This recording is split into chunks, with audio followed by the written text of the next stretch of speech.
Major Label Debut is the name of the podcast. Graham Wright is the name of the host, who is me. Do you care about what label puts out a record anymore? Because it used to really matter, right? It used to really matter to me. I'm sure it mattered to a lot of you.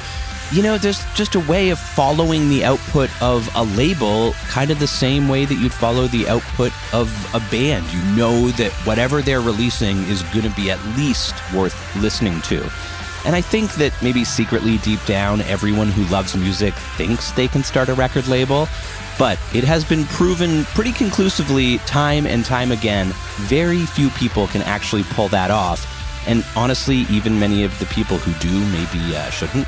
I love to talk about the intersection of art and commerce, right? For a long time, record labels were the conduit between those two worlds. I guess that's starting to change now, but honestly, even if every single record label disappeared off the face of the earth tomorrow, their influence would be very much still present. It really can't be overstated. Like, you can't talk about rock music without talking about record labels. They invented so many of the pillars of how we understand and experience music. At their worst, record labels obviously are not forces for good, but a smart record label, a committed record label, a label where they get it, that's a label that's capable of ushering an artist to greatness and glory, and it's happened countless times throughout rock and roll history. I'm not here to pass judgment on whether record labels are good or bad. I'm not here to get to the bottom of anything. I just like to talk. And today I get to talk to Lisa Fancher.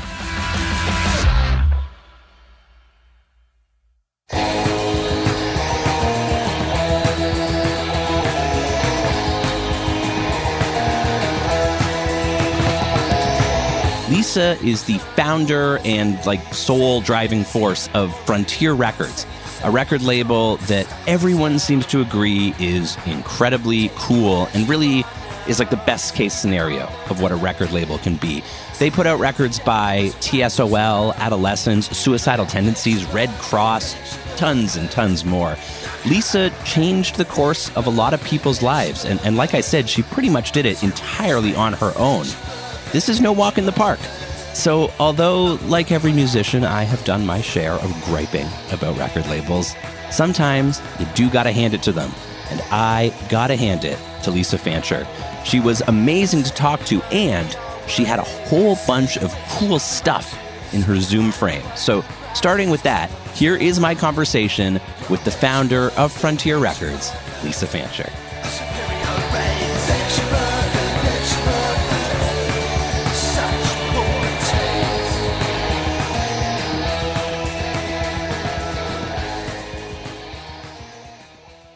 Lisa, before we really begin to talk about Frontier Records and labels and the music business and everything, I simply must ask about what at least looks to me like the giant carton of cigarettes over your left shoulder. Believe it or not, that is a giant carton of cigarettes. My friend, my now deceased good friend, Mike Atta from Middle Class, had a secondhand store.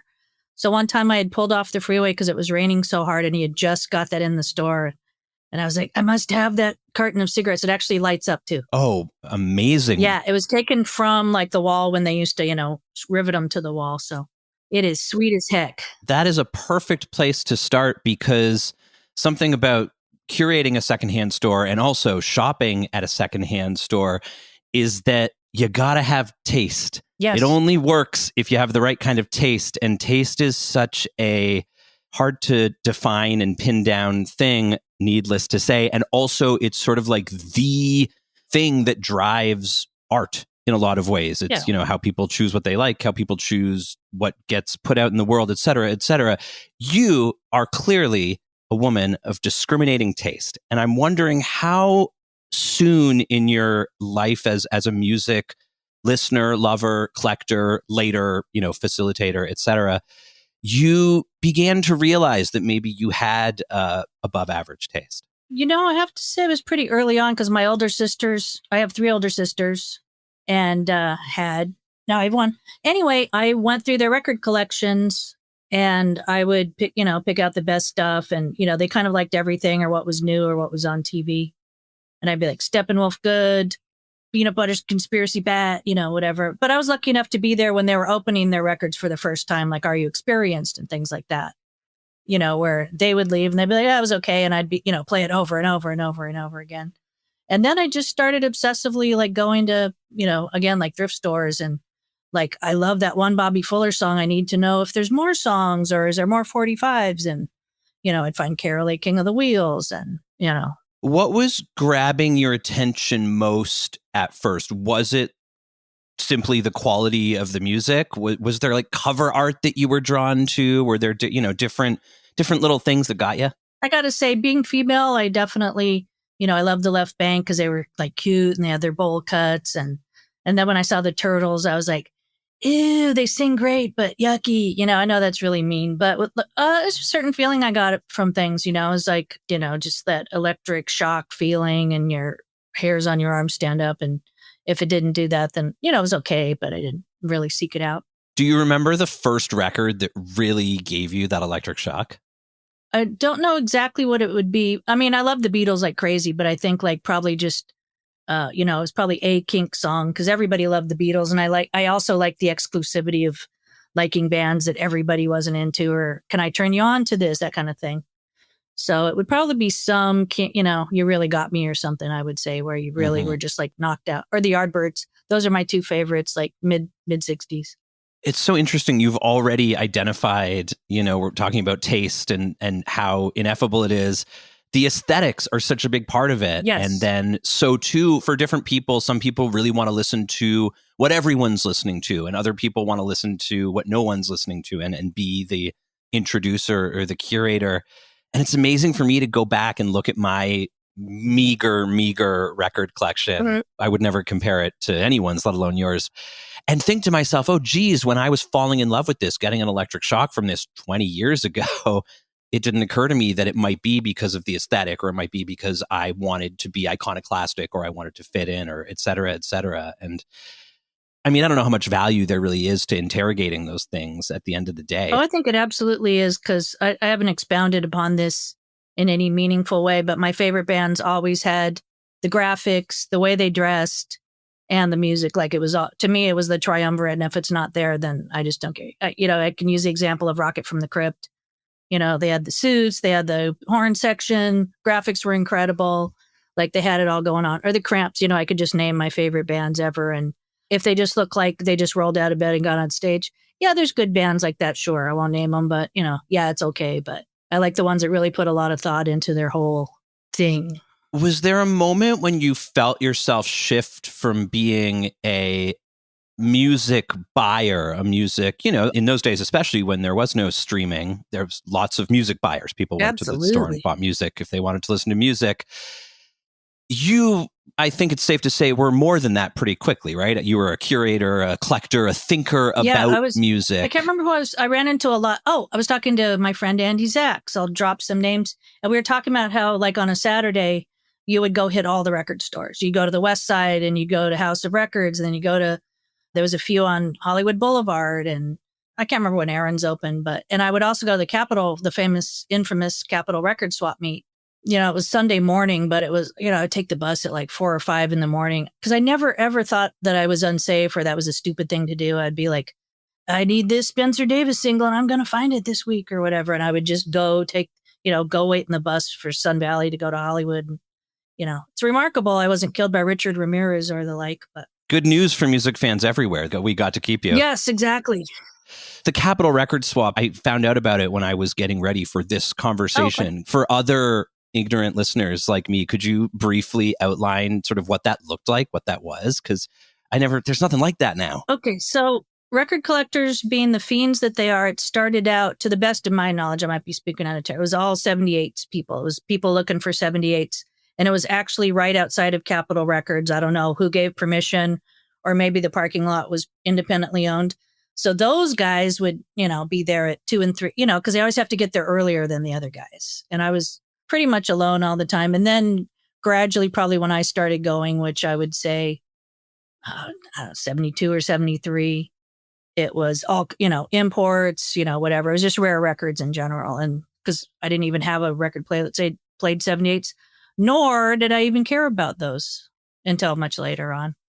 I went to Bob the Bear from Canned Heat's house, and it was just 78. It's like there was nothing in the house but, just wall, maybe 100,000 or something. I don't know. So, and I'd be like, well, that guy must have really gone to the Capitol meet for a long time.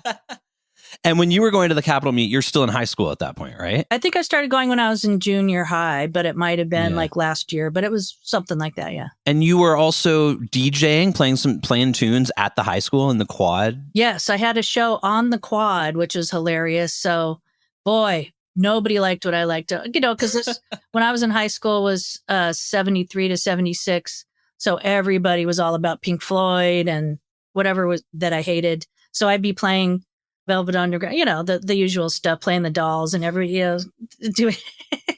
They hated it. Could you see them reacting as it was happening? No, I just heard about it from my other friends, like all the cool, because some kids are out there smoking, they're like the cool kids, and other people just didn't, they like the Carpenter, whatever. They just liked regular music on the radio, and they did not want to hear the Velvet Underground or any of that stuff. So it was hilarious. Did you dig it then, sort of turning them off like that? Yes. My mission was accomplished. I had this weird thing where I don't know why I didn't try to fit in, because that's what you do. You try to make friends with everybody. I was a kid that ate in the classroom with the teachers. I had some friends that I hung out with, but a lot of my friends were older. So I just didn't really vibe with my classmates. And I guess there is that when you love music, when you really, and that's sort of, certainly for me and everyone I know that loves music, junior high school was when it was really starting to blossom. And you're, oh my God, my whole life, my identity is wrapped up in loving music. And I found you almost need that exclusivity to give you that extra boost to say, that I love music in a bigger way, a purer way than just, the kids that are listening to whatever's on the radio. And in those days, obviously pre-internet, we found each other. I wrote people at Cream, and I'd be like, I'm such a big fan of you. Or Berserkly Records, I bought the Modern Lovers record. I had to buy a stuff mail order. You'd be like leafing through the magazines, and then you found, and I know a lot of them now. You still remember the music people all over the world, wherever they are. So for me, when that was all blossoming, maybe out of some kind of latent narcissism, we don't need to look too deeply into it, but I immediately knew in my heart of hearts that I must be in a band.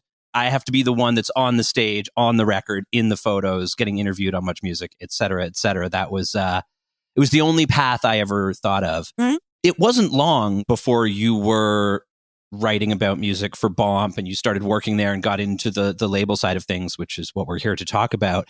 But before you walked through that door, were you daydreaming about walking through that door? Did you want to be closer to music just in any way, shape, or form? Or how did your initial impressions of like doing music, of being behind the scenes, for lack of a better term, start to manifest? Right.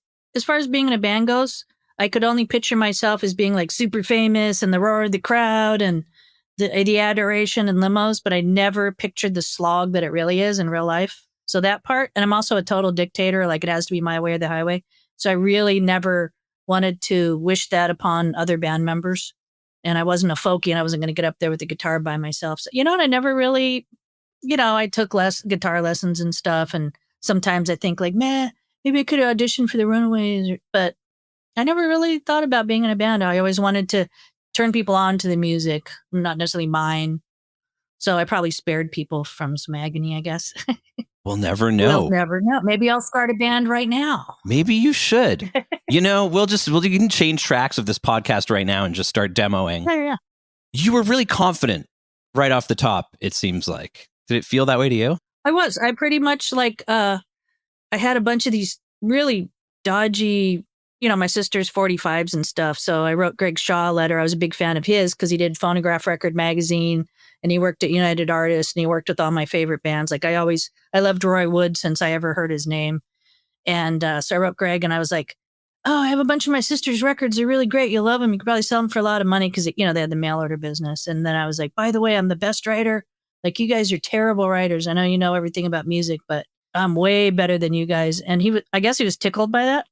So, he would let me write the occasional thing or record review or things like that. And I wrote for a lot of fanzines. Like any fanzine I bought anywhere, I would ask him if I could write a review or a feature or something. Could you just talk a little bit about fanzines. That's another thing that you don't encounter in that same way anymore. It's like, here's No. a fan Instagram account, or here's Yeah, a fan Tumblr if you're really lucky. The website or the email or something. Yeah. What was the zine culture like? So I just kind of emulated people with other ones. You know, there was a bunch of really great ones on the East Coast. You know, there was like, I can't remember the name. It was like the T-Rex Fan Club magazine and the super early, you know, New York rocker. They weren't stapled and cruddy as mine were, but, you know, basically you just tried to interview whoever you could. Then you'd, you know, figure out how to get pictures of them, even if it was, you know, even Xeroxes were super rudimentary. Actually, the first fanzine I did, aforementioned high school, Greg Shaw loaned me his mimeograph machine, and it was called The Academy in Peril because, of course, I love John Cale. And they tried to throw me out of school over it because, oops, I did say fuck a few times. Anyway, so later on, I had one called Street Life with a guy named Bob Morris. And we were sort of like mini gold mine. We had like listings of rare records and, you know, I just interviewed people I bumped into. I interviewed Kim Fowley, etc. But Greg, in his infinite wisdom, let me interview the Runaways and hang around the Runaways.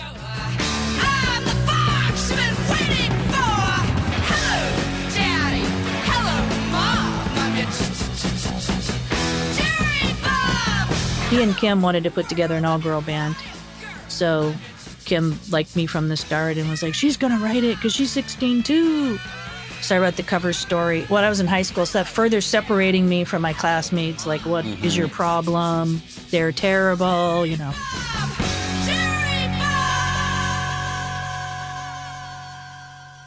And then I got him to play my high school. Did you know that? Yeah, I heard about that. Yes. That's amazing. Probably like 10 people liked it, and the rest of the people were just like, what is this garbage? So, but they came. You know, we tried to get our high school band. We thought the way that we'll become famous, which we assumed would be step one, was we'll just recruit a bunch of bands that we love. You know, we'll email the White Stripes and we'll shoot an email out to the Strokes and Radiohead, and we'll say we're putting together a benefit concert, because if it's for charity, they can't say no, at our high school here in suburban Ontario, and that should take care of it.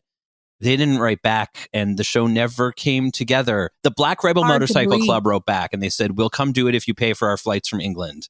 And we said, let us look into it. And then we never wrote them back. I'll get right back to you on that. But the Runaways came to your high school. I mean, even if only 10 people liked it, that must have been quite the high. I mean, I think the auditorium, however many it held, let's say it held 500, there's probably 200 people there. And they sat through the whole thing, but they just did not. They're just not getting what this kind of music is at all. Because, you know, all they like is prog. So, you know, my friends were on my wavelength and everybody else was like, ugh. Did you bring any other bands to the high school after that? No, that was actually April of 76. And then I graduated that June. So that was that. Okay. So your career as a teen show promoter was short-lived. It was very short-lived. And you know what? I wouldn't wish that on anybody either. People that book bands. Oh my God. Like there's certain jobs, I've been around them so much. I was like, manager, keep it. Yep. Booking bands, you could keep that. So I'm glad you mentioned that, because Lisa, you're the first record label person we've spoken to on this show. And I feel like it's really belated, given that the whole thesis of the show is talking about sort of the intersection between art and commerce. And we've had the so-called art side heavily represented and the so-called commerce side less so. Right. And, you know, show bookers and managers, these are all people who work as part of the organism. There's this whole big apparatus that brings music from like someone's brain to someone else's ears. Right. And the bands are the forward-facing part of it.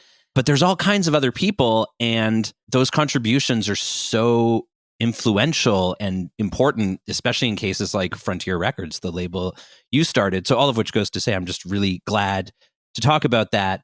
And that's my segue into your segue into the world of record labels, which was via Bomp Records, right? Yes, I worked there for many years. Besides the magazine, I worked with Susie. I did the mail order, and Greg had me type up his entire record collection. That took about 2 years on these little index cards, you know, Tower 101, you know, whatever. So I had to type everything on there. But somewhere along the way, I just was like, I've done a fanzine, I've written for fanzines, I'm going to put a record out. And I knew how to do all the steps because I worked at Bomb. Like I used the Frontier logo was drawn by a guy named Mick Toohey. He was an art director. He was there for a while and then he left. And then Diane Zinkavage did all of my record covers up until the 3 o'clock, which was, a few years later. And, I knew where you took the jacket and I knew how to get a record mastered. I thought it was easy because they made it look easy because they've been doing it a long time. But the money part was rough. And often the bands, break up before the record came out or they were dicks, whatever it was. And, but I didn't regret it. I just thought I'd put out one record. I was going to put out the Flyboys and just see. I was writing for like the local papers briefly at the Herald Examiner and the LA Times. So I was like, I interviewed those guys. They seem like they got it together. I like them. So I'll just give it a try. But I started the record in 79 and we did it at Leon Russell's studio that he had in the Valley, San Fernando Valley. And it just took us forever. Jim Mankey from Sparks was the engineer and a guy named Scott Goddard who managed, I don't know what you'd call him. He quasi-managed the Dickies, who are good friends of mine. So we're like, well, we just recorded in the middle of the night and they'd charge me probably a third of what it would cost to make an EP. And, it was fun. And I put it out. And of course, they came to see me at the Bomp warehouse while I'm wrapping up records for mail order. And they're like, oh, we broke up, but thanks. Yeah. So I was like, that was March of 1980. So that was the official beginning of the label. And what a beginning it was. It's interesting that you mentioned quasi-manager or whatever it was they did. Yeah. And it seems like it's really cool to me how some of those lines were blurred. It seems like it's less about, well, I took the record out of the bin and there in the bottom right corner was a Columbia Records logo. And right then I knew I wanted to be a record label. And it's people who love music, who are around music. Did it surprise you that it seemed easy or even that it was possible to you yourself shepherd the creation of a physical record that would wind up on a shelf? Yeah, I definitely thought like they just, when they did it, they would just go take the record to whichever, sometimes it'd be a messenger. They just took the artwork somewhere and it all happened. And I don't remember people pulling their hair out or saying, I don't have the money or that there was troubles recording. And I'm sure there was because Greg worked with Stiv. I'm sure that it was hell on earth for Greg. But for me, it was just like, I just continually did not have the money and I'd have to save up more money to do the next thing. So that's why it took quite a bit of time to actually put that record out. And then when they broke up, I was like, well, I tried, that's the end of that. And back to the drawing board. And, I had a couple of jobs. I still had jobs at record stores for years after that because I never felt comfortable cutting the cord.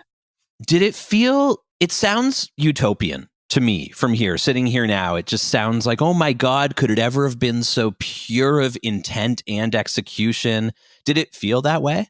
No, it just felt like just chaos. And it's one more thing I don't have time to do. Mm-hmm. I mean, it was many, many years before that I had completely flaked out and failed out of college, but I really, truly was rudderless. I was like, now what, because I liked writing for the paper, but I never liked like parameters, like you can't say that. Or Robert Hilburn at the Times would, I would review records. He'd be like, I listened to that. It's not that good. And I'd be like, well, you're an idiot. So I didn't last long over there. But I wrote for Ken Tucker was my boss for a long time. He loved it when I just destroyed Styx or Journey or like that was his favorite. He would just send me out on purpose to waste bands. So it didn't do me any favors when I was doing Frontier because I would run into the same people at shows or whatever. I'd run into the publicist. They'd be like, I already hate you from picking on my favorite artists. So, well, it's this strange thing. Speaking of taste, that starts to happen is you realize I learned this throughout my career in music is, you're going to meet a lot of people and you got to be careful what you say. And then if you're not careful in the other direction, you wake up one morning and you're a bullshitter. Yeah. Did you find it difficult at any point to keep your soul, so to speak?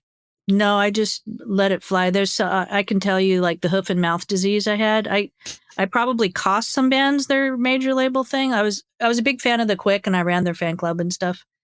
And I didn't know I was talking to an A&R person. I'm just standing in the lobby at the Starwood. And I'd be like, that fucking idiot, he should sign him. He has no taste. And it was him I was talking about. And I'd be like, oh, I hear my mother calling me. Okay, I got to go. I mean, I did that all the time. They'd pull out their card and be like, I'm that person. And I'd be like, I was kidding. I knew it was you. Just run as fast as you can. I was just never destined to jibe with the money people, alas, for me. Do you think that's part of what kept you going with the label after the first release, didn't quite shake out the way that you had hoped? I would say, and I did offer this stuff to Greg. I will say that, I played him everything. I played him the Flyboys, and he kind of got that. He was a pop guy, so he liked that. But I played him the Circle Jerks, and I go, I'm about to put this out. It's going to be a huge record.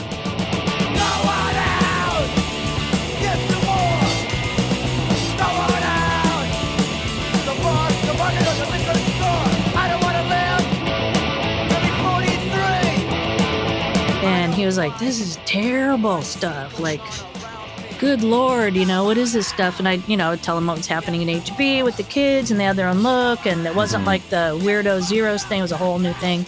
And he just didn't get it all. So he's like, you have my blessing to do whatever you want. And yeah, there was no danger of major labels liking any of the early records I put out. Like, no chance.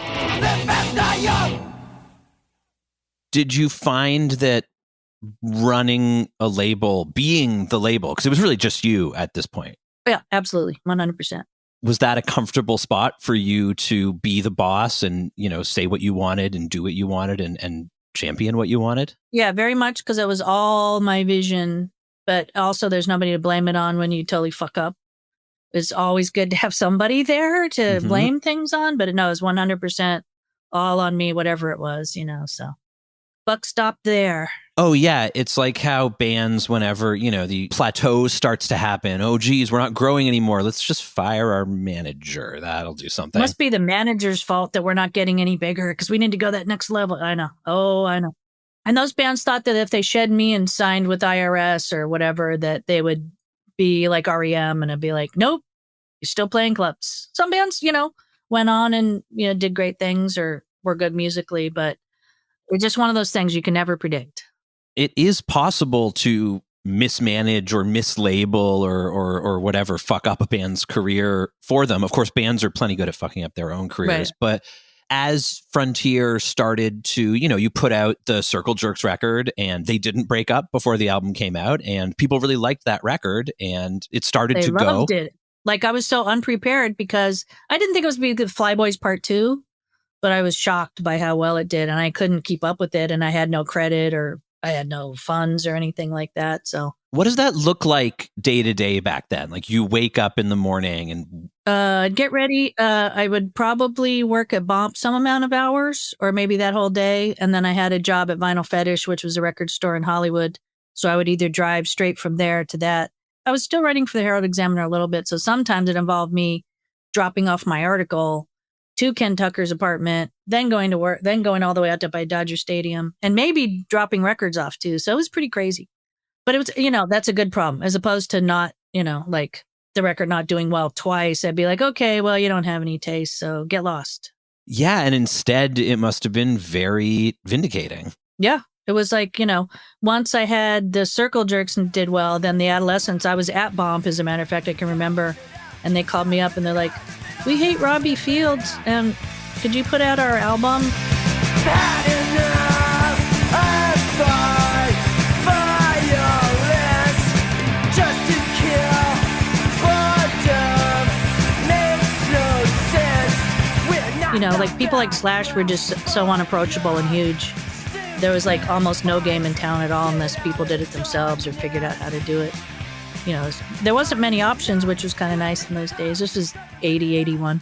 Yeah. Did you feel like you were part of a community of indie labels, punk labels at this moment? It wasn't just Frontier that was starting to pop off, right? It was happening all over. Oh, yeah. There was absolutely Discord. There was Discord and Alternative Tentacles. And I know those people, but I would say, yeah. And we're friendly, now. But as far as LA labels go, there was just like all, when people started putting out records, it just kind of ran the gamut. And I think we were friendly rivals. Like, I don't think anybody thought I was big or a big label or anything, but there was definitely the bigger to smaller labels. And Slash being like, we thought that was a major label because they had like offices and stuff.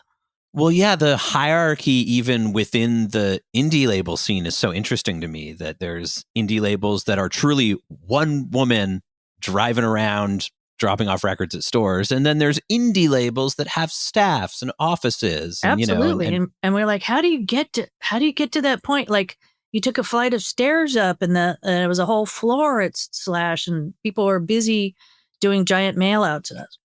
You know, I didn't have an office for like 5 years, or it didn't even hire anybody for 5 years because I was terrified of running out of money. Sure. I mean, that seems to be, I read that Our Band Could Be Your Life book. I'm sure it's been referenced too many times before. And one of the takeaways I really got from it was be very careful when you're starting a record label, because it's really easy to run out of money and destroy all of your friendships and become a villain through like financial mismanagement. And so I think that the smartest thing you can do is to be very, very, very careful. Very careful. I mean, it's really great if you can get somebody else's money to spend on your label, but I didn't have that luxury. We could name many labels where they had trust funds or whatever, but it just came from me and how much work I did.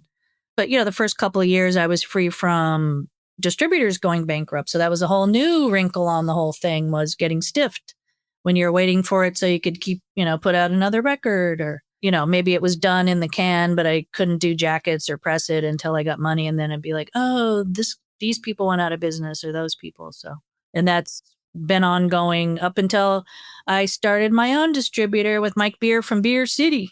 But that took a while. And we will get to it. I was going to ask how this is on my mind right now, because if I move my camera in any direction, I'm in the middle of doing a big cleanup of my studio and opening a bunch of boxes. And consequently, there is crap from my band everywhere, covering every available surface. And my band isn't even together anymore, and there's still just physical stuff everywhere. What is it? Posters and stuff? Records? Posters, it's CDs, it's my laminates, it's a stack of like newspapers that my parents saved over the first 2.5 years of our career before they got sick of printing out articles to put on the fridge, et cetera, vinyl mailers, vinyl, yada, yada. In those years before you had an office, I assume before you had a warehouse space, was that what your apartment house looked like? Yeah. My apartment was everything. I tried to, create a different living space than the stuff. I mean, actually up through the Circle Jerks, I even lived with my parents. So I think I begged Greg and Susie to let me mail out the stuff since they had a real warehouse, because my parents were not going to be having that stuff in their living room and a bunch of crap. And and then when you do a giant vinyl mail out takes up a lot of room. Oh my God. During the lockdown, the 10-year anniversary of our biggest record was in 2020, which was bad timing. But anyway, Josh, the producer of the podcast, and him in LA and I in Toronto, got really excited to fulfill our own merch. And we set up our own web store, and we did pre-orders, and we were high-fiving over the phone as like hundreds of these pre-orders rolled in. And then one day, the records showed up at my apartment, and I realized that I alone now needed to organize, pack, label, and ship hundreds of records, and the funds started to wear off really quickly. I was going to say, how much time were you spending just like taping boxes shut? It was a significant amount of time, and there was also, just fielding, I was the publicist, I was the marketing person, I took the orders, so just keeping all that stuff straight. And I don't even think there was Post-its in the early days. Piece of paper where it's like, I need to mail this to some guy. Where'd that piece of paper go? And, I tried to be as organized. I'm a pretty organized person, but it sucked. Yeah. Like it sucked. And then working and then just being tired and being, forgot I have to mail this out, before the record comes out instead of after the record comes out. And then going to shows, I imagine, every single night? Pretty much. Pretty much. That was, either my own bands or just bands I was checking out. There's so many clubs and so many shows. So it was just like being kind of exhausted. But it was, I'm not saying it wasn't fun, but it was like, gosh, it would sure be great to be able to delegate some of this stuff. But it was just too scary. Yeah. And that costs money, and then you have a person that needs to get paid every 2 weeks. And then can I pay them for more, if they leave a job they have, will I be able to keep paying them? And that worried me too and stuff, At this point, were you starting to actively seek out bands to sign? Honestly, I would either get a tip from somebody, sometimes, a lot of the time it'd be like Frank Agnew from the Adolescents would be like, you got to sign Christian Death. Oh my God, they're so offensive. Oh my God. My brother Rick is carrying around a crispy cat that they found, and they do these art shows and they're really disgusting. And I was super intrigued by it. Talk about sugar on the sitting knees. Conversations about the holes in your hands. What in the garden of man's desire. The conversations about the kingdom of fire. met with Roz and I'd be like, you guys want to make a record? And they're like, yeah. And I hadn't even really heard them that much. I had seen very little of them. I don't think I had to, if I was there to see one band or the other, TSOL would be on the bill or China White or something like that. I think even to this day, I don't think anybody ever mailed me a demo tape where I signed them from a demo tape. I think it was always a tip from someone. Which is so often how it works. That's funny. Right before I got on with you, I found from high school this notebook that has painstakingly written out the names and addresses of all the different record labels, basically just that I could think of, Right. And carried within those words on that page is that dream that I'm going to put my demo in a manila envelope, and I'm going to affix sufficient postage and wait 4 to 6 weeks, and then someone's going to show up at my door in a limousine with a record contract, and off I'll go. Absolutely. You just have that confidence, they're going to hear this and it's not going to be like all the other crap. Yep. And even we used to get trash bags full of demos. There's just magazines like Music Connection. If your name was in it, you just get all these demos. And they didn't know we were a punk label. Every kind of music, hilarious. We kept the 8x10s because they were just hysterical. Did anything ever come through that years later you were like, oh shit, Green Day, maybe I should have put that one on? Probably, but I think I still wouldn't have liked it. There's been times where I could have made money if I signed certain bands. I mean, there's the ones that still kill me that feel like a sword in the side. But then there's ones where it'd be like, I just couldn't do it, even if I knew I was going to be super rich. But then this is why I should have just said, take the money. Just take the money. Nobody will be mad. Just take it. Well, I think that's one of the things that's so fascinating about labels and how much labels, too, as much as they might seem like, if not faceless corporations, then many faceted corporations. Right. But they can still be so shaped and guided by the personalities behind them. And, I know indie labels here that are tremendously financially successful, and the people in charge of them are hustlers. And they're guys who you think, if you had started a sandwich shop instead of a record label or a skateboard company or an index fund, you would have, any which way, you would have made a lot of money. And then there's people like yourself, if I may opine after having spoken to you for 35 minutes, who it seems like if you had started a sandwich shop, it would have been great.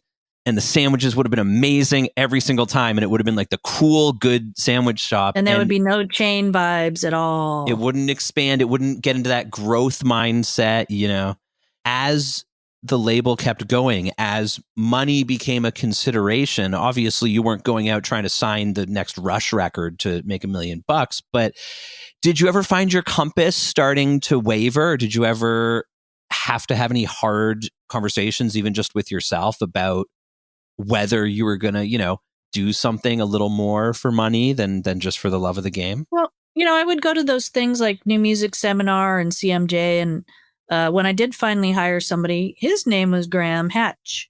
He was there to do radio, but he did kind of everything. And he saw the big picture, and he was dying to, wade in and make lots of money and take it internationally. And it just wasn't my deal. I think I've frustrated the hell out of him because he had great ideas. Be like, you got to get a fax machine so I can fax people when people are playing the record. I'd be like, why? It seems such a stupid thing. And then everybody had a fax machine, but I'd be like, why would I do that? But I would go to those things, and then I would meet somebody. Remember Mammoth Records? Do you remember Mammoth? Mm-hmm. He had a business plan. I'd be like, what is a business plan? It was like 2-inch thick phone book of, all these things, how much you project you're going to make in the future. And it's like, I don't know what I'm going to be doing from day to day. I don't know how many records I'm putting out next year. I don't plan like that. It's just like either something is good enough for me to get behind it or not. But I can't say I'm putting out 5 releases next year. I just never was that person at all. So. Well, this is happening. We won't go record by record because we'll be here all week. But You're a punk label. I'm not the world's foremost punk authority. So in terms of when did punk officially start and that sort of thing, I won't offer an opinion. But I think it's safe to say that over the course of the 80s and certainly the 90s, punk's position in the mainstream pop culture shifted or grew, or it took on, it headed towards the mainstream, and bands started to really, truly blow up. Yes. And as we see time and time again, talking to different people from different scenes on this podcast, the eye of Sauron of the record industry tends to swivel towards those scenes. What was that like from your perspective to go from punk being, counterculture and smaller time and the kids at the quad at high school covering their ears when they heard it to dollar signs getting in eyes about this very same kind of music? What was it like on the ground? I mean, it was entertaining to me because I'd pretty much already moved on. Like I just wasn't doing that anymore. After the Suicidal record, I'd pretty much felt like I had mined everything that was good in the punk world. I was in my room, and I was just like staring at the wall, thinking about everything. But then again, I was thinking about nothing. But to see them chasing Green Day, NoFX, bands that were more poppy and more palatable, I don't begrudge them anything. Like Blink-182, is it really punk? I don't know, but they thought it was punk, and those people are the gateway where, even for their kids or the adults or whatever, where they go back when those bands are doing interviews and then they go, oh, Circle Jerks, I should check them out. So I was never mad about them being successful. And again, like you see yourself in that position of it being really fun to be on top, and you never see any of the strife and how awful it is and the sleeplessness. And then, once you've achieved great heights, like keeping up there, I just never wanted to work that hard, really. Did any of the majors ever come sniffing around to hire you to do A&R or to even consult? Yeah, I was just trying to, when I knew I was doing this, I was just walking down memory lane, and I remembered this YouTube thing. My first great brush with a major label was Island Records, because the Long Riders had done really well in England. So a guy named Nick Stewart and the other guy from Stiff Records that wasn't Jake Riviera, his name was Dave Robinson. They were in LA and they were all about Paisley Underground. So I met with those guys and, quasi impressed. They didn't really know what they were talking about. They were just looking for the next big thing. And so, of course, I'm completely 100% cynical. So they just made it. They did a little piece. It's on YouTube. And they did a little piece on LA and Paisley Underground's the next big thing. And these are all the bands. And two of them were mine, which was Thin White Rope and the Pontiac Brothers. And then they did the Rain Parade, all those bands like that. They actually we got as far as like deal memos and, having lots of meetings and talking. Their grand plan for me was it was going to be called the New Frontier, and they were going to make me into a farm team. And I was like, I'm not going to do that. What are you talking about? And they're like, yes, you must do this. And, maybe I should have done it. I don't know. But I thought both of them were idiots. And I found out later that Nick Stewart was this beloved guy and he always took credit for signing U2, which I don't believe for 1 second. Anyway, there's a video on YouTube where they go, they have the bands playing. So it looks like it's organic and they're really playing, but they had set up all the bands playing and all that stuff. And I'm in a record store leafing through records. And then I do a little interview about the Paisley Underground. It's like, oh, it was so dumb. And then I didn't have any brushes with major label greatness for a few years after that. But that one was pretty entertaining. And, again, I was just like, I can't do that. I just can't. It's taste in the same. It's taste in people. You're in a room with two guys that seem like dummies. And they got fired. I would say, I don't even think they got through a year. I think they got through like 6 months. So there's one thing about being on a major label, being there when the people that signed you were fired, fate worse than death. Like it's just not a good place to be because nobody will even make eye contact with you. They're just like, we know that the next time that there's a budget, you're out the door. Yeah. So they won't even take your calls or anything. So I think I did the right thing. It was just embarrassing. I was like, I'm going to change the name of my label for you guys. No. Yeah. And I'm extrapolating, but I can only imagine like the arrogance with which these ideas get pitched. They're so proud of themselves and they're giving you a gift. Here, we've made this all laid out for you. Too. And I was like, I used to like U2. I hate them now. They're fucking awful. Like I liked the first record, but they're a bunch of stuffed shirts. They always do the same thing, blah, blah, blah. And they were like, how dare you? But Dave was really cool because it's Stiff, he was great and I liked him a lot. But anyways, there was no chance that was happening. And, I don't think like word travels, but nobody was interested after that. And in truth, the guitar-based bands that I did, Naked Prey and those bands, they didn't sell that well. So they're only going to come knocking at your door if you have something going on. Mm-hmm. They'll try to steal it. And if they can't, then they'll try to bring you on board. Yes. Is my feeling about the matter. They want it one way or the other, and if they have to pay for it, they will. If they have to bring you along, if the bands are actually loyal, then they will. And we'll get to talking about streaming, speaking of doing it for free. But on the way to that, and by way of getting into the music business more so, you alluded a few minutes ago to getting stiffed by a distributor. I know that's happened to you more than one time. What was the first? There was some small ones that failed. I can't remember their names anymore. Gosh, there was, it wasn't a lot of money. It just was like a glancing blow. It wasn't huge. The one that was murder was when Gem went down, because I'll just say it. They were all the top management and all the people that owned it were all super cokeheads, and they spent every dime. A, they started a label. When your distributor starts a label, don't do it. And B, if you see any signs of drug habits, run screaming. But they were like my number one for years. Oh, and there was another one. It was Enigma Rose from the Ashes. There was one called Green World, and one called Sounds Good. And, Sounds Good and Green World, it was a few thousand or something. But Gem was painful. It was probably, 50 to 100,000 that I got burned for. And you just can't come up with that again. You know what I mean? It just like, you just have to wait and, bide your time and press a little bit of this, whatever sells the most and that kind of stuff. Oh, and it just poof into thin air. You're like, now this is in the drug dealer from Boogie Nights' house. Yeah. And then if they were clean copies that were in the warehouse, then you get them back again and you have to give somebody credit if they weren't drilled.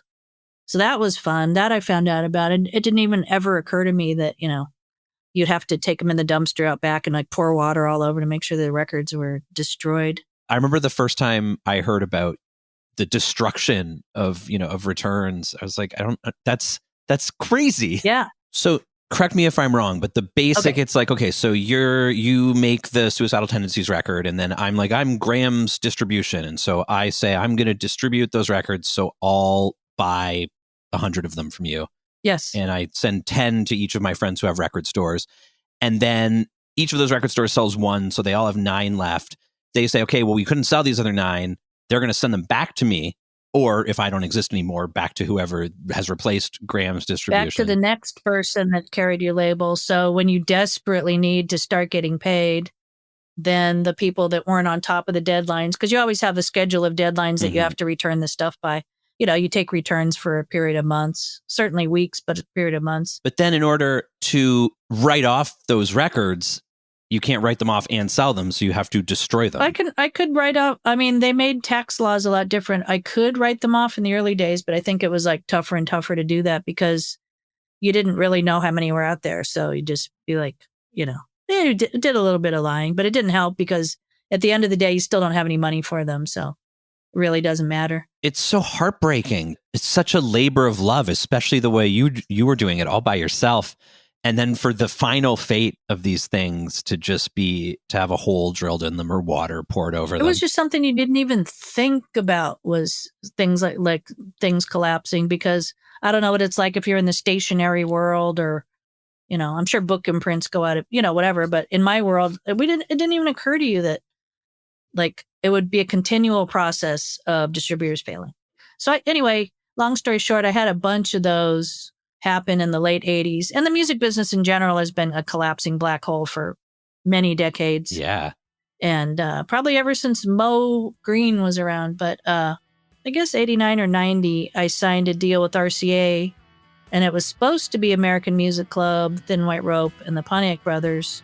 And I only got a Thin White Rope record out before the head of RCA got fired, Bob Buziak. And he was a great guy. I had a great experience. You get what you expected from your $18 home. Worth loving, cheated, and the rain will be long. All I wanted to sign a band was $50,000. I didn't want 250. I didn't want 500. I could make a pretty good record, pretty serviceable record, and put the band, buy them a van and put them on tour. And then the next time I got 50,000, we would decide on or whatever. And they liked that idea because it wasn't any big outlay of cash that they couldn't accomplish. And the record did okay. KK Barrett from the Screamers did the video, and Bob Buziak always called back when I needed him, and that was good. However, it was just too utopian, so that didn't last long. And then I was with BMG after that, which wasn't a major label, but I went through major label distribution.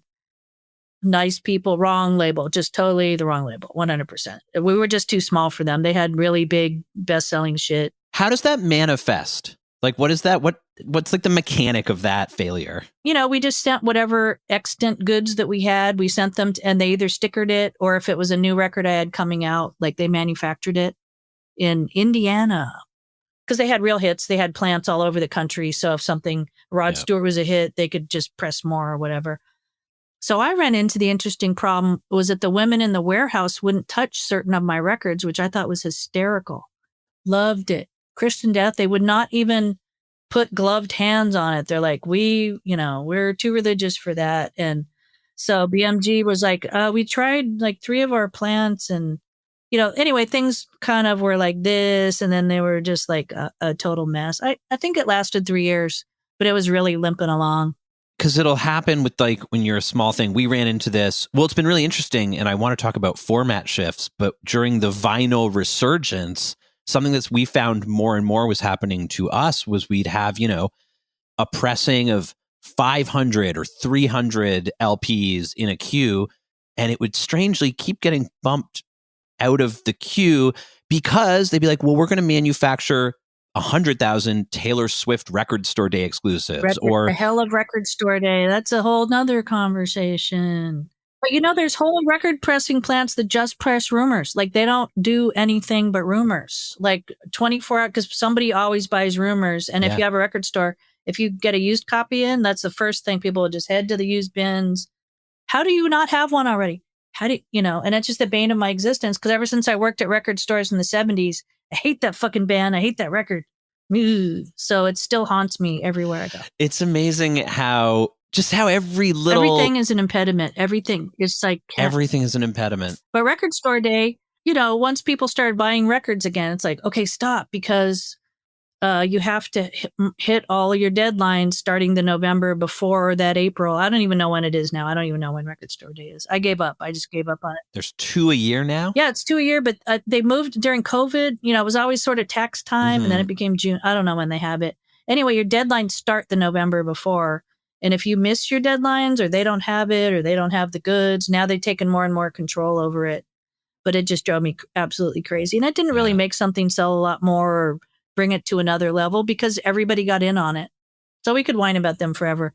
But that became just a nightmare for me. And I just was like, I don't want to be part of it. Yeah, we stopped saying yes to that stuff as well. Just 'cause it's like, well, and also I want to get my album pressed, not some novelty single that the label had us to cook up. But everybody's just screaming at them like, no, I have to have it. Even if they blew all their deadlines and they gave the pressing plant everything a month before the deadline, invariably they, even if they made you pay up front, like you were just completely screwed for record store. So that's like half of the year where you're screwed. And then you add COVID to the magic. Yeah. But my pressing plant, which is Rainbow, ever since basically the beginning, like I pressed one record at Alco and then I went to Rainbow since like 81. They closed in 2019, right before COVID. And I had to move all my stuff to my new plant, which was Furnace. And then COVID hit and, people couldn't, be, shoulder to shoulder on the line. You had to have people very far apart. So you had Record Store Day, you had all this shit. It was like 2020 was like the absolute worst year. However, everybody was at home shopping. Yes. They were home. They didn't have anything to do but buy records. And those were like the magic years, 2 years of just people buying stuff all the time. So there was an upswing in sales for Frontier during that period. And everything cost a lot because we couldn't get vinyl. We couldn't get cardboard. There was such a shortage of each thing down the line. We couldn't get somebody to master it. So when you had something, we just blow 500 out the door. We since brought things down to earth again. But, a single record was $30. Yeah. Yay, cash flow. So Frontier Records has existed over, I think it's 5 format shifts, going vinyl, tape, CD. Cassette tapes, which I never liked. Then those stupid things came back. I know. But the most miserable thing was when CDs came in those long boxes. Do you remember long boxes? I know about long boxes. But if you touched it at all, it collapsed it, and then the store would return it because it looked like shit. So that was the worst thing ever. Then it was just like they built the bins to accommodate CDs. Everyone sold all their records, bought CDs, and then some of them failed, even Rykodisc, like they didn't play after a couple years, and then they'd have, fuck that, I'm going to buy vinyl again, then I'm going to buy CDs again, and then Napster came along, which I wasn't mad at because you know what?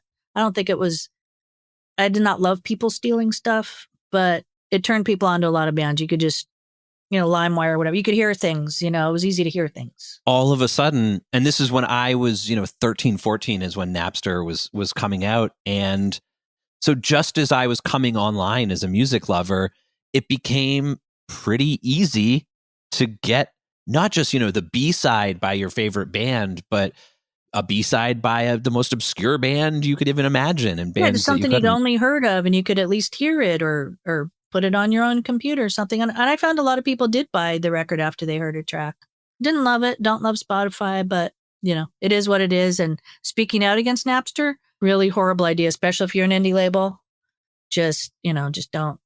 Was there a lot of brow furrowing and hand wringing at the time among the indie label world? They were just the same as cassettes. Like, people are going to tape a record and we're going to lose sales. And it's like, you created a new method, so there's always going to be something that you don't like about how it works out. Yeah. Just how it's going to be. Whether it destroys the environment or somebody tapes a record over, like, it just roll with it because it didn't put anybody out of business or anything. Then what about when streaming came along? I was talking to producer John Paul yesterday and sort of came to the maybe obvious realization that there was this gradient where it went, okay, there's CDs and now there's MP3s and okay, now there's iTunes and you're buying an album on iTunes.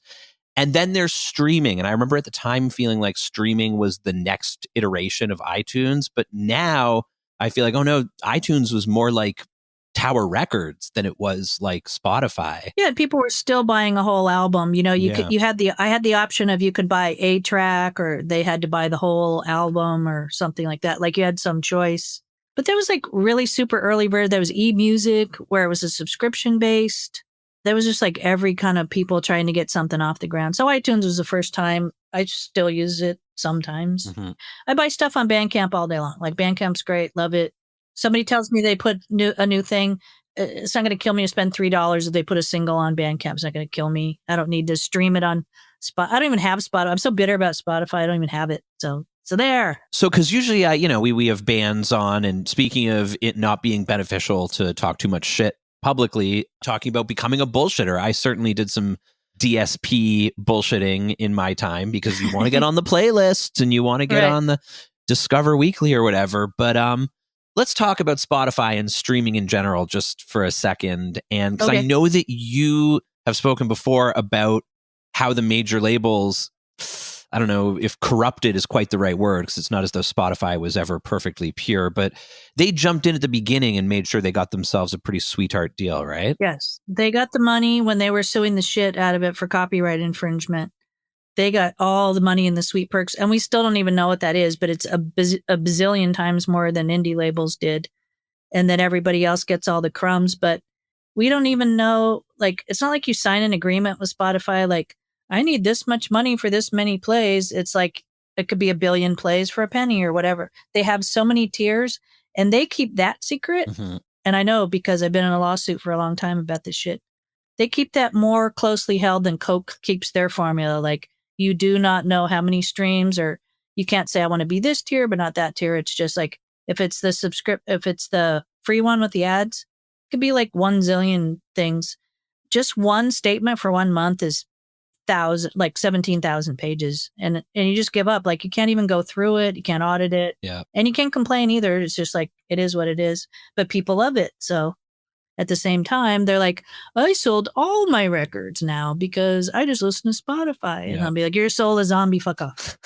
Well, it does. It changes your brain. It changes what music is. And maybe not for you, maybe not for me, because we remember and our minds were formed. But, I look at my nieces and nephews and they're little tiny kids and they just ask Alexa to play music and it plays music. Yeah. And because when you were stealing something on Napster, you still knew that you were taking something. There was this a sense, however fleeting, of like, I'm taking this, as opposed to, this is just mine. I am entitled to this. Music is just a great ocean of content, and I just go press the buttons. And you can listen to anything ever made that's in print, or even not in print. Like, I put things on, The Orchard is my digital aggregator, but you just put things that there's no reason to do physical copies because it sells so little. Mm-hmm. So you can listen to Naked Prey anytime you want to. So in terms of that, that's good. And then you can go find a used copy on eBay or what have you. Do you feel it, baby?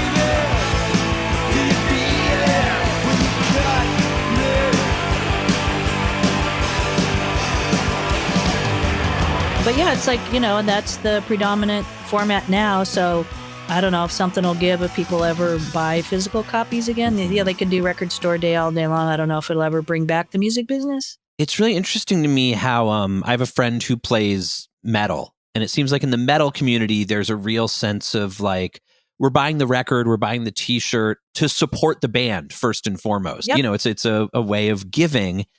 And so they're moving merch like crazy because people are just, they'll buy it for the sake of buying it.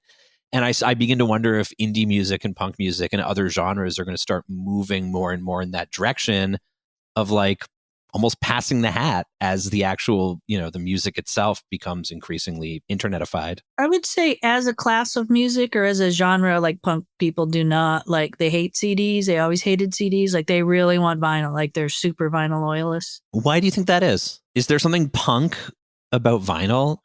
Yeah. Just that it's the original thing, I guess, so, but they just hate MP3s and gosh bless them, so at least we'll have some amount of sales, but it's not enough to make up for, as they age out, not enough to make up for people that jumped out of the buying physical product game. But now CDs are coming back because it took so long to get albums pressed that CDs are selling again. Not well. Like I can barely give away punk CDs. It's the other bands that people like. I have this theory that as soon as the last cars that had a tape player or a CD player stop working, that's when the medium comes back, now that you can't listen to it in your car anymore. Yeah, it drives me absolutely insane because I just listen to stuff on CarPlay because my stupid car doesn't have a CD player in it. And I like CDs. I have no problem with CDs. They're portable. If I bake it in the sun, just get another one. I don't care. But, and it's the only place I can pretty much concentrate is my car. But yeah, I have to, do autoplay so I can listen to stuff I just bought on Bandcamp and it makes me crazy. What's your favorite way to listen to music? I mean, it's definitely records, but it's like there's just always something going on, or I have to check what Bonehead did today or who he fired or whatever. So it's just hard to concentrate unless I'm either just, I make a point of walking a lot. So I have my my earbuds in and stream whatever it is. Not on Spotify, but, Bandcamp or whatever I have, Apple Music. Yeah. I don't know what was so wrong about iTunes, but now it's Apple Music. And it's all on the same, there's this flattening that happens where it's like, I can go over to the New York Times or to, Blue Sky or whatever and get my dose of horror. And then with a swipe of my finger, I'm on Spotify and it's the same screen and it's the same speakers and it's the same thing I'm touching. Right. And now here's Beethoven's Ninth Symphony coming out of it, or here's a brand new record by, the most interesting new band on earth. Yeah. I always love English radio because they're so big on, breaking new bands and stuff. So then I find myself over on BBC. So even then you just have total monkey mind with everything. Oh, and don't forget our podcast because that's the only other time I can concentrate, long car ride or something where I'm not interrupted, by checking Twitter, checking Blue Sky, whatever the heck is going on. I don't mean to spring a big question on you, but I'm curious after many years, many formats, many records, if you have any theories as to like what the music industry's problem is. What's the major malfunction, or what do you wish were different? If I had my time machine and I went backwards, when things really went south was when all the major labels started buying each other. Because everybody was doing crappy, probably because they were putting crappy records out or too many. But then when everybody just started eating each other, I haven't counted lately, but I don't know how many major labels are left. Like Sony There's standalone. Like 3.5. Warner, Mr. Oligarch that owns Warner Brothers. And then the whole Interscope giant thing. So is there only 3 major labels? I mean, it's crazy. They just started gobbling each other up. And then it was just like, we were just pulled along by our leash, after that. But, the stores, they couldn't keep up with it. But that really shook out like everybody that was just hanging on, like A&M, all the people that were major labels, but smaller ones. And it's just been collapsing on itself ever since then with, whatever the big guys say that you're going to do is what you have to do. Yeah. Even changing the street date to Friday, at the end of the day, it didn't really make any difference, but everybody lost their minds. No. Has to be Tuesday. Yeah, it was always Tuesday. And then one week I woke up and it was Friday and no one even said why. I still can't get used to it. I still say Tuesday. When I look at the grids for our book, when things are coming out at ILD, I'll be like, Friday. Oh, it's been that way for years, but I just can't get over it. Like, why? But there was some reason. And that's what happened. But they also took over Record Store Day. They took over college radio.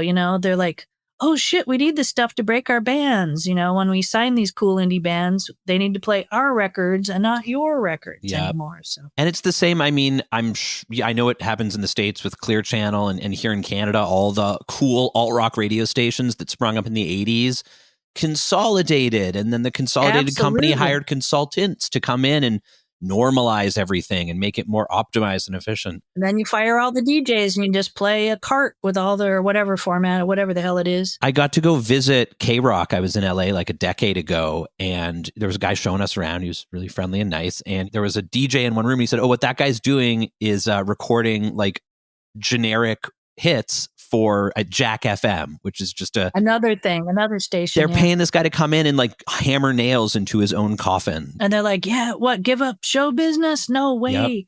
Yep. But when I grew up in the 60s, you heard Bobby Gentry and you heard Charlie Rich and you heard the beat, everything. It was just music and and then some wizard decided that radio all got segregated into, nobody that likes rock music wants to listen to country. And then so that was the end of that. It was just like one stupid choice. But now it's just literally probably, I don't even know who owns the majors, hedge funds, Len Blavatnik, who's a Russian oligarch, owns Warner Brothers. Where's Neil Young? Say something. Well, and all these old musicians are busily selling their entire publishing catalogs. Selling their whole catalog because now that Spotify's the format, there's just no money in the music business. Yeah. You sell T-shirts and junk and onesies and mouse pad. People don't use mouse pads, I guess, but more garbage to wind up in the Pacific Ocean in 5 years. Like when I saw the Stones at SoFi, they had like semis full of all the crap they carried. Like it wasn't T-shirts; it was just like all this crap, and you're like, wow. So that's where it's at. Records, it's like they kind of give it away if you buy something. Like here's the MP3s or. I mean, this has never maybe been a more loaded question, but speaking in terms of the music industry, and maybe not the music industry, but in terms of music, where do you find hope? In my mind, there's still tons of great bands worldwide, although, and then there's tons of stuff I never caught up with. I didn't realize Monochrome Set had been a band ever since I liked them in the 70s. So I'm catching up with Monochrome Set records. But in LA, there's just zillions of good bands. I see them all the time. And they don't even need a label. You know what I mean? Yep. If you could make a record, just put it on Bandcamp. I tell people like, I don't have a staff anymore. So unless it's like Goodwill for Frontier, they look at the back and they're like, oh, cool. Like there's nothing they can't do on their own really at this point. I remember I have this really vivid recollection from like, just a page of a book I had when I was a little kid about the dinosaurs going extinct.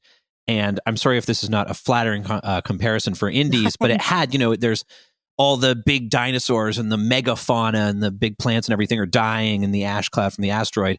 And then in the front of the picture, there's just like this little vole that's safe underground. And, the bugs and the rodents survived the extinction of the dinosaurs. Right. I'm hoping, actually, maybe I'm just hoping that you can reassure me of my fervent desire that as the big labels continue to eat each other and then get eaten by Spotify and then get eaten by, the mega corporations, et cetera, that the small labels, that labels like Frontier, who have just been putting out good music sustainably for decades, as everything else crashes into each other and creates whatever it's going to create, that there'll be something real and human that's been carried through all the way sort of below anyone's notice. Do you think that there's a hope for that? Yeah, the people that are left behind, Discord's still here and I'm still here. I can't cut back anymore. I'm still in my house. I have, my label manager works here 2 days a week. I could use her 5, but there it is. So, I'll keep pressing this stuff. I'm not selling it out to anybody or, going, that's it. I don't know what the next format horror is, but, I can't imagine quitting because at this point, what am I going to do? What job am I going to go back to a record store?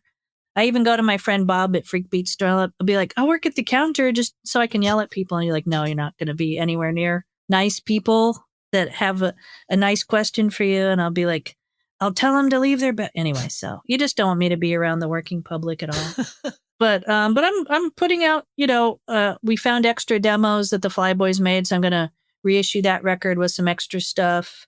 Working on a couple of reissues I can't talk about that other people couldn't swing the deal, and I found somebody in the band. So I'm not giving up yet. Thank God.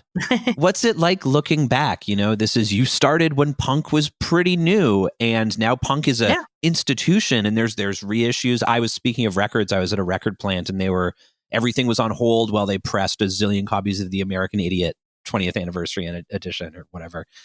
It's so interesting to me that you were there from like almost the birth of this genre. But even before that, I was going, you know what I mean? Like Bowie and stuff. Like I loved Mott the Hoople and all that crap before I even thought I would ever put out a record. I still didn't know what I was going to do, but I saw the before happens, all the Ramones, Patti Smith, all that stuff morph into the local scene and all that. And all the while, as you were saying, you didn't have a business plan, a 5-year plan. You were moving, you were existing within the moment. And now here you are with all of this history and all of this legacy. What does that feel like to look at it?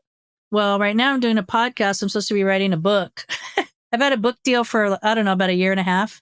I haven't started because I tell this poor kid named Ariel, I'll be like, I'm working on it, but I am working on it up here. And it does help me to remember stuff. Because I forgot completely that I had done that little thing for Island Records where I'm in a record store pontificating about, Paisley Underground. I just need to put it together, and then, because there's still all kinds of stuff you and I left out and just ridiculous things. I feel like we could keep talking. All right, let's keep talking. Let's go. Another 3 hours. Who needs a book? Yeah, who needs a book? I was just going to say, like, major label people that never gave me the time of day and would barely say hi to me in public. My ex used to manage, well, he does manage Nirvana, but before they were signed. So I would get calls on my home line from every single major label, like, you put a good word for me? I'd be like, fuck no, I'm not going to put a good word for you. And where'd you get my number anyway? Lose it. And things like that. So again, I did not do myself any favors, but same thing happened with Jawbreaker. Just awful, just the most horrible A&R guys that even they would laugh out of the room. Like suddenly found my phone number and, like, hook me up. No. That was always me. So did I help myself over the years? Not that much. Not really. But did you find that, because that kind of approach, the glad handing, flesh pressing, people pleasing approach can pay dividends on the short term, right? You can get someone smiling in a room. You can get someone on team. 2 free tickets to a show or something. I myself have scored tickets using just that kind of skullduggery. Yeah. But over time, how could I look at myself though? If I told somebody that guy was a cool guy, how could I, like, why did you tell us that guy was a good guy? I would just like ruin my whole whatever cred I had with those people, so not happening. Much like taste, I guess, like credibility and integrity are ineffable. They mean different things to different people. I'm sure there's plenty of A&R folks who you have just alluded to talking shit about who could look in the mirror and say to themselves that they behaved with integrity and authenticity from day one, and who truly believe it. As they sell real estate now, like almost everybody that I know that worked at a major label is now in the real estate gig. I know a lot of former band people who are in the real estate gig as well. There's jobs. Yeah, it's super funny when I see somebody's name. I'd be like, I know that guy. Radio guy. And he's not going to give you a deal on a house. So really, what's that relationship worth? I've got one, so I'm good. Don't need to. And it's interesting, I still use Facebook for old people and everything, but it's just interesting. Everybody has different careers, or they just gave up or something like that. But they're certainly not in the music business. And you are. Yeah, here I am. And so I think your approach obviously has something to it. Yeah, if you don't care about taking over the world or being a household name or something, money always has strings attached to it. I don't have to tell you that, but if you get an investor or you have a major label deal, probably going to buy your label and just kick you out and cherry pick the records, get rid of the rest of them, keep them out of print. So didn't have to worry about it. Didn't have the money, but didn't have to worry about selling out. In a lot of ways, that seems to me to be more and more of the most desirable place you can be. I would love to have a house. That would be nice. It would be nice if I had a house that I could live in, that I owned with money, but I have my soul. You have a studio. Look at that. Looks pretty nice. I have a studio. Yeah, it's pretty nice. I've got records aplenty. My plants are doing pretty good. It's all right. That could be worse. You know what I mean? It's like being rich isn't all it's cracked up to be. Amen. Well, what a story. What a talk. Genuinely, as someone who loves music and loves bands, thank you for fighting the good fight all these years. I really think it's meaningful and that it matters that there's people out there doing it the way that you've been doing it and not joining the Megazord. Because everyone joins the machine, and I've joined the machine too, and I get why people do it. But wouldn't it be pretty great for a couple of years and not lose your soul on your credibility? But how many people did that, really? How many people came Really back hard. from selling out? Pretty hard. Yep. And so genuinely, thank you. Yeah. It Thanks for matters. having me on. It was a and blast. It was great. I have one more question to ask Okay. you. We always save this question till last because right. we consider it to be the most important. Usually the question is, while you were recording the album in question, what did you eat? For you, I'll just ask, what was fueling the early days of Frontier when you were driving the records around, warehousing the records? What was your go-to meal? I would say if I could drive through it, then that would be something that I could do because I was always going from one place to the other. And, you know, it wasn't excellent. It was probably Jack in the Box. Yeah, It can't always be in an outburger. So sometimes it's just like the worst thing you can get just because it's fuel, and always late to work at Vinyl Fetish. I was talking to Kid Congo about that, dropping names. We're like, I don't even remember. It was just a blur. You know, we'd get super drunk the night before, open the store in the morning. Barely remember it, except that it was a blast. Another thing about rock and roll is that there's so much youth in it. I remember my version of those days. And like, you know, when you're working 16 hours a day doing all this stuff, or when you're on tour and you're driving 10 hours a day and then playing a show, the common denominator of all of it is like, oh yeah, right. It's because I was 22 and nothing could harm me. Exactly. You weren't trying to get your vegetable course in. You were just trying to, you know, not faint. Well, anyway, from one less youthful than I used to be rock and roll lover to another, it's great that you're still out there doing it. It's inspiring. Thanks for the talk. Thanks for the music. Oh, absolutely. And next time you're at the Rainbow, I'm paying. Deal. Yeah, next time I'm in LA, I'll look you up for sure. I'd love to. All right. Thanks, Lisa. See ya. Lisa Fancher, founder of Frontier Records. That was so much fun. You know, a few years back, a friend of mine was thinking about going in and buying a bar. His favorite bar in his neighborhood was up for sale, and him and some friends thought, oh my God, we'll buy the bar. This is brilliant. It's beautiful. All our friends can come hang out. We get to choose the music. We get to choose the vibes. Our beloved local will be literally our bar. So one night, that friend and I were out at my beloved local, and the owner of that bar was there. So my friend was excitedly telling her all about his big plans for this bar. And she looked him dead in the eye, and she said, do not do this. And then she went on this whole spiel about how essentially running a bar, doing the thing that she does for her living, is a nightmare that never ends. So my friend did not end up buying that bar, but my local is still there, still run by the same person, and I'm just so grateful that there are people willing to push through the nightmare to keep a good bar going, because we need good bars, and you know what? We maybe need good record labels too. We at least need good music. And Lisa Fancher and Frontier Records have brought so much good music to so many ears. So kudos to Lisa for keeping a good label going all these years, and still. FrontierRecords.bandcamp.com is probably the best place to go to delve into the deep and very impressive catalog that Lisa has put together. And after talking to her, I really feel great about recommending anything they've put out, which is really the best case for a record label, that you can trust it. So yeah, a salute to Lisa Fancher for her work, her dedication, and her taste. And I suppose for coming on the show, because it was just a joy, a pleasure, and as usual, a real education to get to talk to her. And hey, thank you for listening.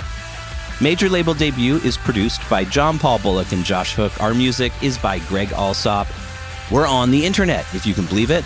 We've got social media and all the stuff. Look up Major Label Debut Podcast on whatever app you're on, and you'll probably find us. And if we're not there, maybe it's not worth being on it. We'd love to hear from you about the podcast or about any old thing. Reach out to us via any of the mediums. There's DMs, there's this, there's that. Just don't DM me personally on Instagram, because it goes into like some folder that I'd never remember to look at. But anything else is fair game. That's it. That's it for the podcast this week, but Major Label Debut will return with more tales from the intersection of art and commerce.